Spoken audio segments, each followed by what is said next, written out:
Orient bell tiles studio से आप देख रहे हैं एबीपी न्यूज।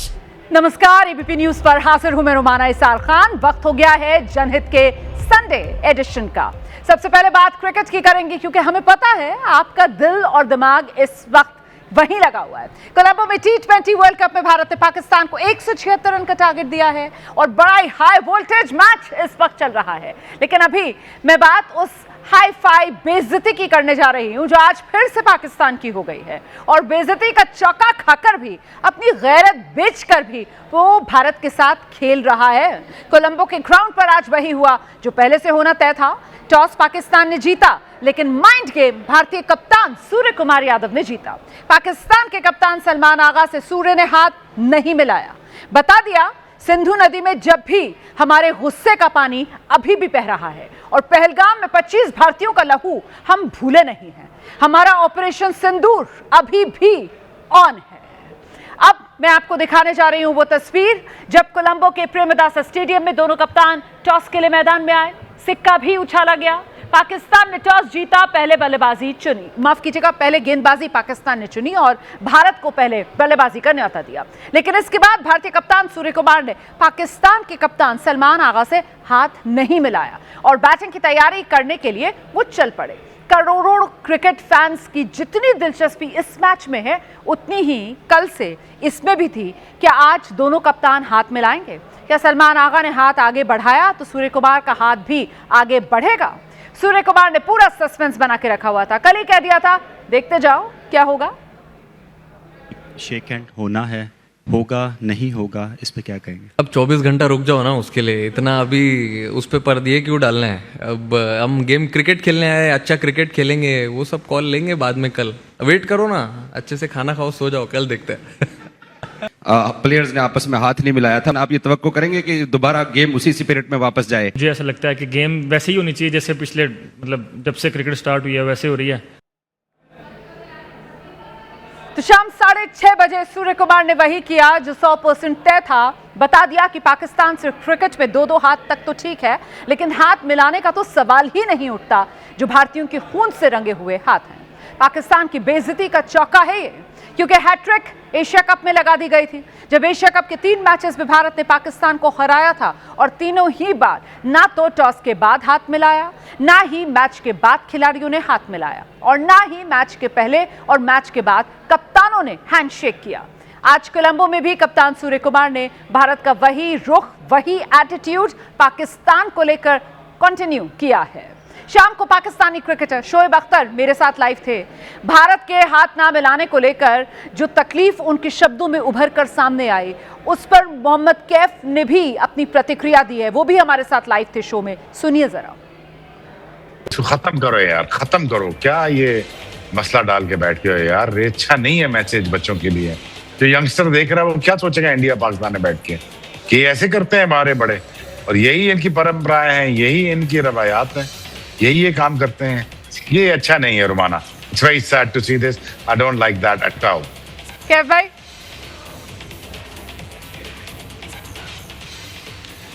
देखिए जब हम भी खेले ना, सचिन, गांगुली, कुंबले, हम लोग खेले इंडिया पाकिस्तान से मैचेस और वो भी बड़े टेंस मैचेस थे। कभी ऐसा नहीं हो कि इंडिया पाकिस्तान में ना गर्माहट ना हो और माहौल गर्म ना हो, हमेशा टेंस माहौल में ही खेले। पर वो जो स्पोर्टिंग स्पिरिट है ना, खेल भावना, उसको हमेशा हमने आगे रखा है। वो गांगुली कप्तान थे, हमने उनको फॉलो किया, वो हमेशा उन्होंने हाथ मिलाया है, मैचेस खेले हैं। हाँ, हमको ये बोला गया कि भाई ग्राउंड पे जाओगे ना तो पूरी जान झोंकना है, हिंदुस्तान के लिए वो जीतना है, वो इनसे हारना नहीं है। वो सब ठीक है, पाकिस्तान के सामने आप घुटने मत टेको, जान लगाओ, दम लगाओ, जीतना है। जो इतिहास है सबको पता है, तो वो हमको बोला गया था। तो हम जब ग्राउंड पे जाते थे, चाहे सामने शोएब अख्तर बॉलिंग करने आ रहे, पर हम बोले भाई ठीक है, शोएब अख्तर बहुत तेज बॉल डालते, पर हम भी दम लगाएंगे, जान लगाएंगे, अटैक करेंगे, स्कोर करेंगे, वो सब पैतरे यूज करें। पर स्पोर्ट्स भावना से अलग हट के वो नहीं किया कभी कि हमने ना, सचिन ने बोला भाई सुनो इनके साथ खेल रहे हैं और हमें ऐसा बिहेव करना, कभी नहीं बोला। लेकिन पाकिस्तान के कप्तान सलमान आगा को भी पहले से अंदाजा था कि आज फिर सूर्य कुमार के आगे हाथ बढ़ाना यानी फिर से अपनी ही बेइज्जती कराना है। पाकिस्तान वैसे ही अपना ज़मीर बेचकर ये मैच खेलने मैदान पर आया है। भारत से बॉयकॉट की अकड़ उसने दिखाई थी पहले, लेकिन फिर क्रिकेट की बिरादरी में अलग थलग पड़ने की उसे टेंशन भी हुई तो वो खेलने के लिए तैयार हुआ। आगे बढ़ेंगे, अगली खबर का रुख करेंगे अब हम पाकिस्तान को उसके हाल पर छोड़कर देश की खबरों की तरफ जरा आ जाते हैं। वैसे तो यूपी चुनाव में पूरा भी 1 साल बाकी है, लेकिन पार्टियों ने दूसरे दलों के नेताओं को तोड़कर अपनी पार्टी में भर्ती करने का जो प्रोसेस है वो शुरू कर दिया है। समाजवादी पार्टी ने आज उत्तर प्रदेश में 2 मुस्लिम नेताओं को साइकिल पर बिठा लिया। कांग्रेस के नसीमुद्दीन सिद्दीकी को पार्टी में शामिल कराया। बीएसपी के 3 बार के एमएलए रहे अनीस अहमद को भी ज्वाइनिंग लेटर दे दिया है। इससे पहले कि ओवैसी की एआईएमआईएम उत्तर प्रदेश में घुसकर इन मुस्लिम नेताओं को अपना बना ले, अखिलेश यादव ने दोनों को समाजवादी बना दिया। उत्तर प्रदेश में 80-20 की पॉलिटिक्स में अखिलेश यादव का वो जो 20 को बचाने का प्लान है, उसी के तहत ये भर्तियां पार्टी में की गई हैं। पहले लॉट में अखिलेश ने ज्यादातर भर्तियां मायावती की बीएसपी से छिटके और बिखरे हुए मुस्लिम नेताओं में से की। कहा कि इससे पीडीए पावर और बढ़ जाएगी। इस बार होली मिलन से पहले हम सब लोगों का पीडीए होली मिलन हो रहा है।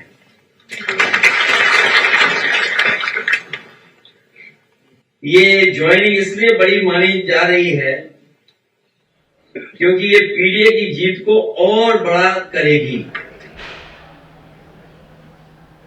असल में आजम खान के जेल जाने पर भी अखिलेश के पास मुस्लिम नेता तो हैं, लेकिन उन्हें एक डायनामिक मुस्लिम नेता की तलाश है जो उनके मुस्लिम वोटों को बिखरने न दे। नसीमुद्दीन सिद्दीकी, अनीस अहमद इसीलिए चुने गए हैं, सिलेक्ट किए गए हैं। हालांकि पर्सनल नहीं बोलना चाहिए आपको, नहीं पर्सनल नहीं बोलना चाहिए, अपनी आईसाइट चेक करा लो।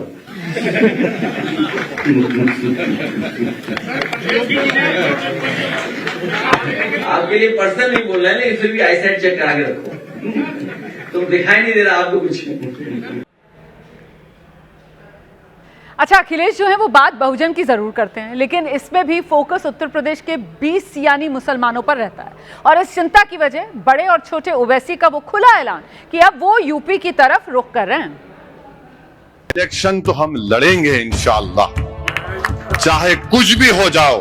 कम से कम मैं खबर में जाने से पहले ये तिश्नगी लेकर नहीं जाऊंगा, अरे मैं लड़ा क्यों नहीं, मैं लड़ूंगा इंशाअल्लाह ताला। जमहूरियत के दायरे में रहकर हम लड़ेंगे, तुम्हारी नींद को हराम करेंगे। मिस्टर योगी तैयार हो जाओ, यूपी भी आ रहा हो।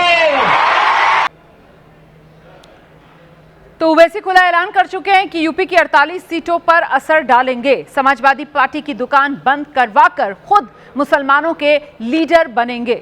उत्तर प्रदेश में मुसलमानों की जो आबादी है करीब 19%। विधानसभा की जो कुल 403 सीटें हैं, उनमें से 143 सीटों पर जो मुस्लिम वोटर है वो खासा असर रखता है। इनमें 73 सीटों पर मुस्लिम आबादी करीब 30% से ज्यादा है, 70 सीटों पर 20% से ज्यादा है। 2022 में मुसलमानों के करीब 79% वोट एक मुश्त समाजवादी पार्टी को मिले थे। उसके 111 विधायकों में 34 मुस्लिम विधायक चुनकर आए। लेकिन इस बार ओवैसी फैक्टर सामने है, जो बिहार और महाराष्ट्र में ट्रेलर दिखाने के बाद दावा यह कर रहा है कि उत्तर प्रदेश में अब पूरी पिक्चर दिखाएगा। इसीलिए कांग्रेस का बीपी भी हाई है, जो यूपी में अखिलेश की अभी तक तो पिछलग्गू बनी हुई है। ज्वाइन करा, उसको आने मत दो।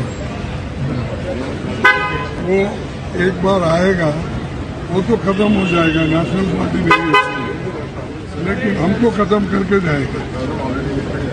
कौन? हैदराबाद।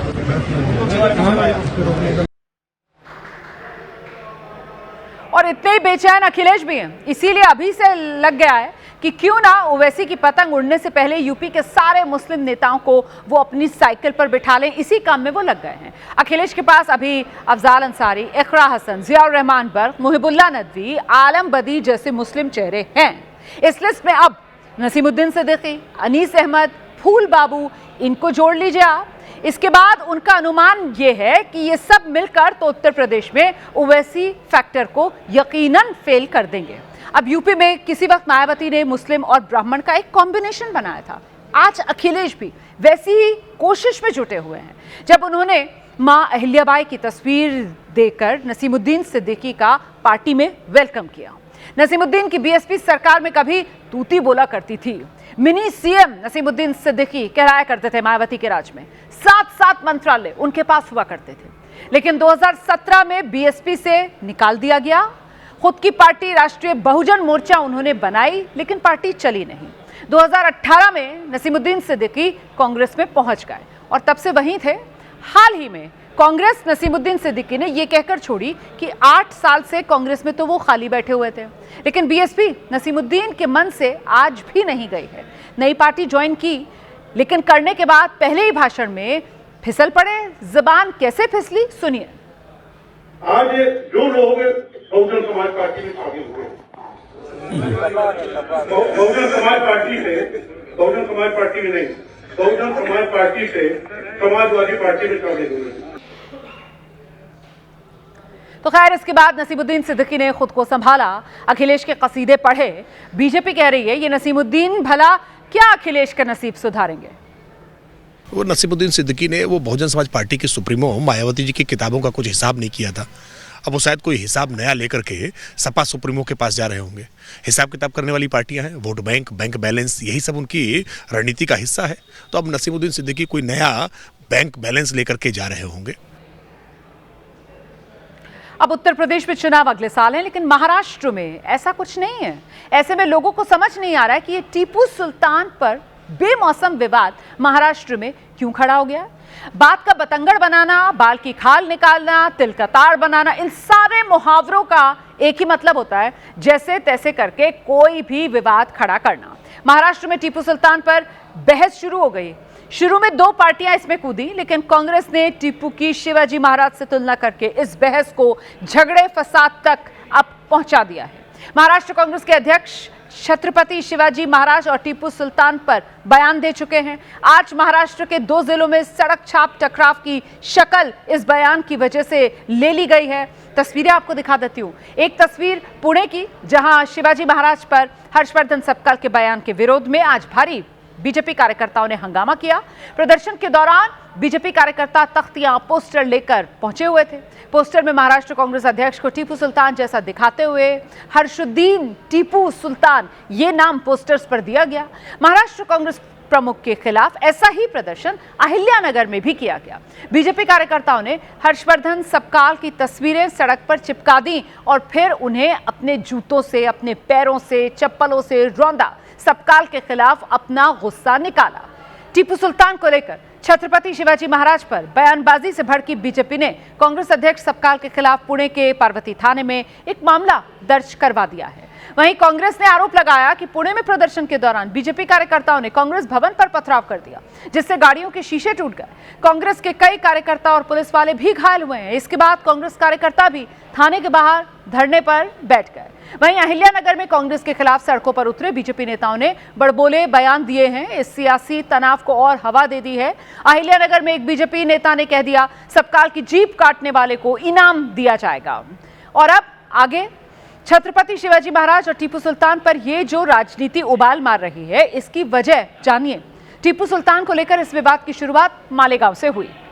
हाल ही में मालेगांव की मेयर नसरीन शेख और डिप्टी मेयर शान-ए-हिंद ने जिस दिन पदभार संभाला, उस दिन समर्थकों ने दोनों को टीपू सुल्तान का पोर्ट्रेट गिफ्ट किया।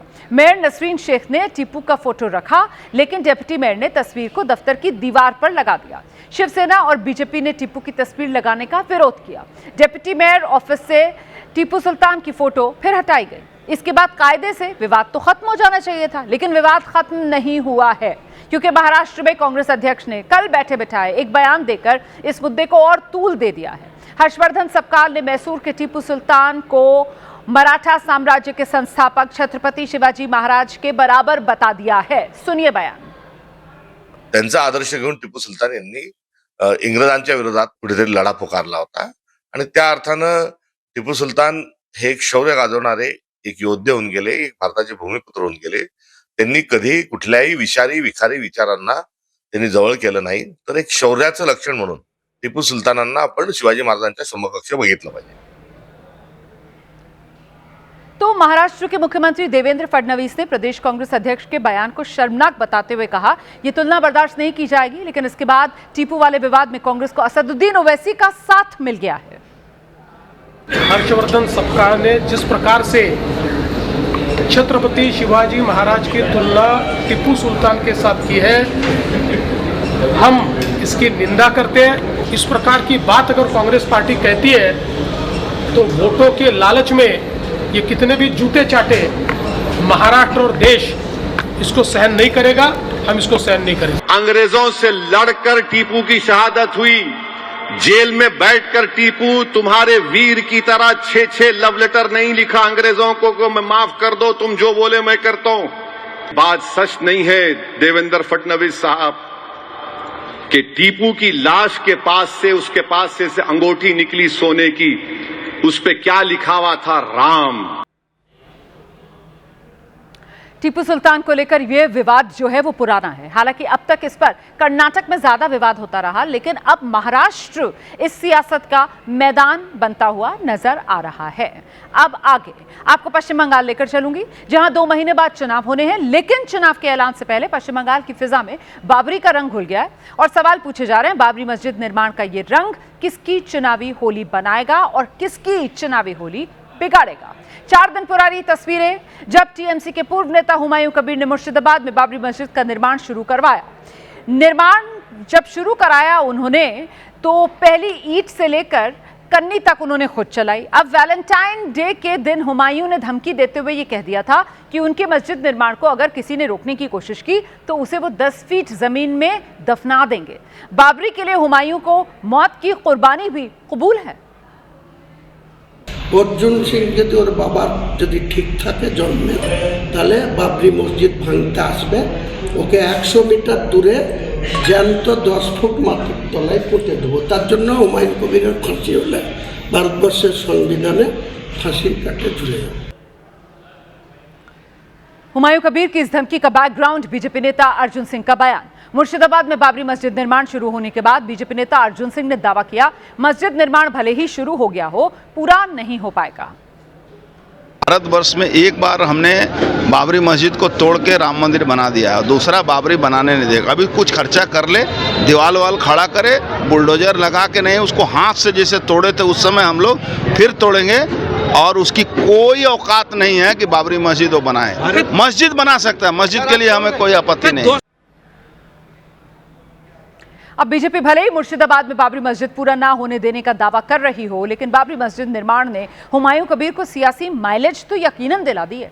6 दिसंबर को बाबरी मस्जिद की नींव रखने से लेकर 11 जनवरी को निर्माण कार्य तक मुर्शिदाबाद में भारी भीड़ जुटी रही। 1000 से ज्यादा मौलवियों की मौजूदगी में निर्माण स्थल पर तिलावत यानी कुरान का धार्मिक पाठ करवाया गया, जिसमें शामिल होने के लिए दूर दूर से मुस्लिम धर्म के जानकार पहुंच रहे थे। मस्जिद बनने से पहले ही इलाके में बाजार सज गए, जहां आई लव बाबरी की टी-शर्ट से लेकर मग्स तक बिक रहे हैं। मुर्शिदाबाद में बाबरी और हुमायूं की ये जो दीवानगी है, अगर वो वोट में बदल जाती है तो फिर तो बड़ा सियासी खेला होना तय है। इसे पश्चिम बंगाल की डेमोग्राफी से अब आप जरा समझिए। पश्चिम बंगाल में 27% मुस्लिम आबादी है। मुर्शिदाबाद, मालदा, उत्तरी दिनाजपुर जैसे जिलों में मुस्लिम आबादी हिंदुओं से ज्यादा है। करीब 145 सीटों पर मुस्लिम वोटर निर्णायक या प्रभावी माना जाता है पश्चिम बंगाल में, जो बहुमत से सिर्फ 2 सीट कम है। ये मुस्लिम वोटर बीते 3 विधानसभा चुनाव से ममता बनर्जी का साथ दे रहा है। खुद हुमायूं कबीर टीएमसी में रह चुके हैं, लेकिन माना यह जा रहा है कि इस मस्जिद निर्माण की वजह से पहली बार मुस्लिम वोट को लेकर टीएमसी को चुनौती मिल रही है। हालांकि बीजेपी आरोप लगा रही है कि बाबरी मुद्दे की असली आर्किटेक्ट खुद ममता बनर्जी ही हैं, लेकिन टीएमसी की तरफ से कहा जा रहा है कि हुमायूं कबीर जो कुछ कर रहे हैं वो सिर्फ और सिर्फ बीजेपी के इशारे पर कर रहे हैं। अब आगे सियासत में मुद्दा हवा का हो, कहां से कहां पहुंच जाता है, इसको लेकर कुछ कहा नहीं जा सकता।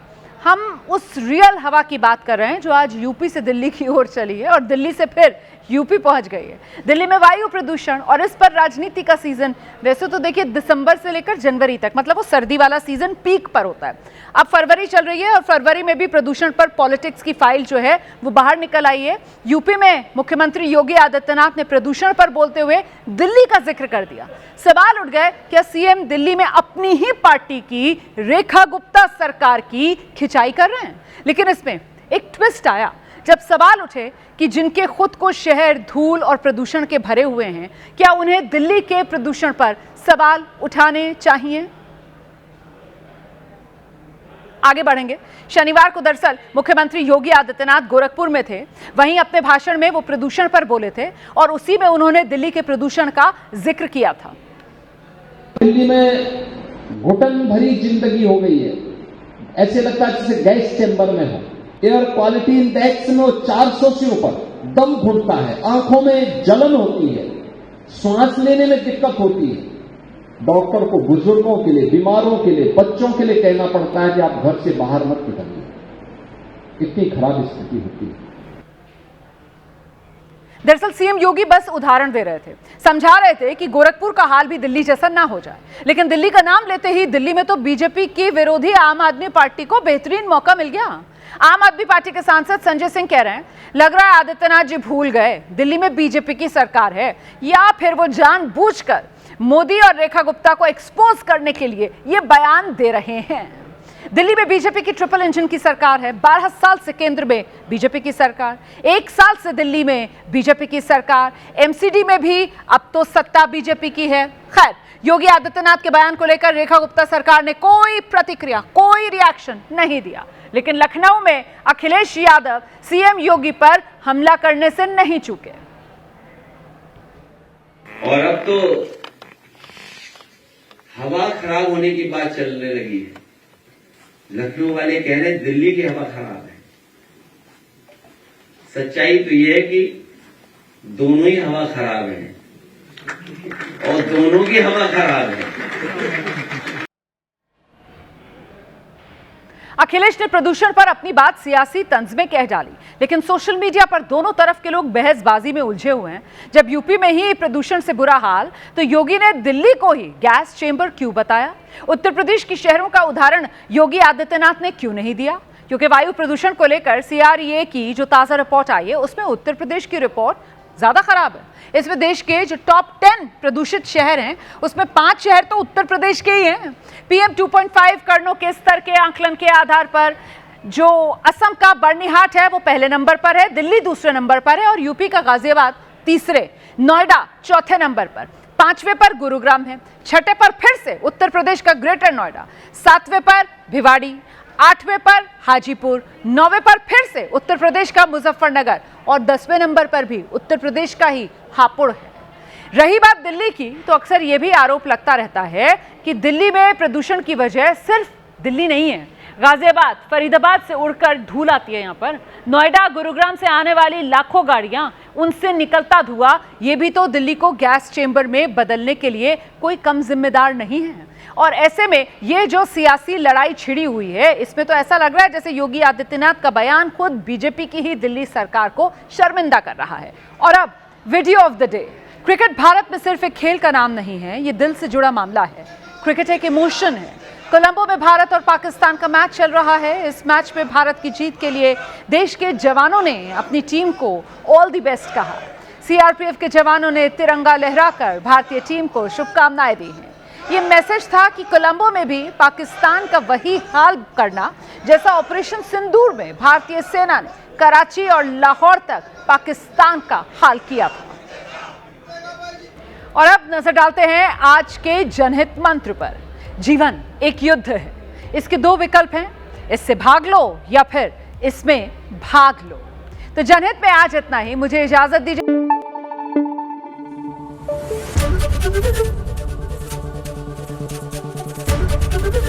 ABP न्यूज आपको रखे आगे।